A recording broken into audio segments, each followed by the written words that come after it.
Binuksan ang isang geothermal power plant sa Sorsogon.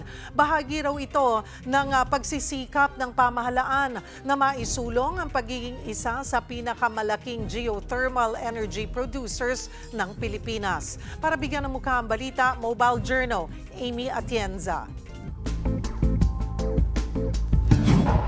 The Philippines is taking another step towards a more sustainable future dahil binuksan na ang Tanawon Geothermal Power Plant dito sa Sorsogon City na makatutulong para mabawasan ang carbon emissions at makapagbigay ng additional baseload renewable energy capacity sa bansa.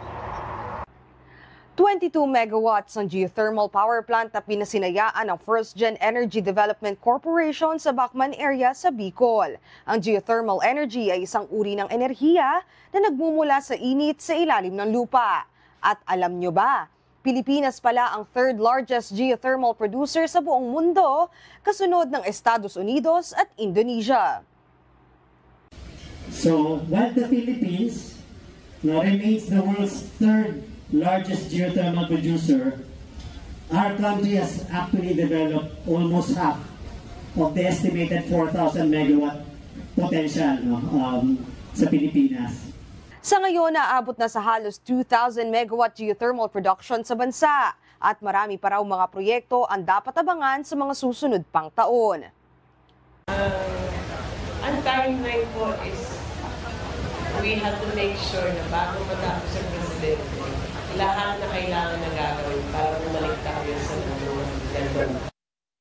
Ngayong weekend, dumating na rin ang dagdag na generator set sa solar panels sa Siquijor.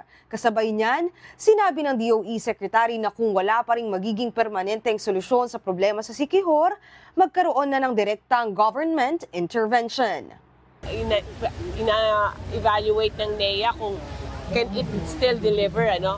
Kung hindi, then the government has to take the action na masigurado na continuous pa rin yung service. And how will that be done?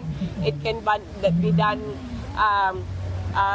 through executive action by the President kasi government intervention na. But also NAPOCOR being the one that is in charge of our islands, pwede din makastep in. So we will prepare if ever there are changes, but I am hoping that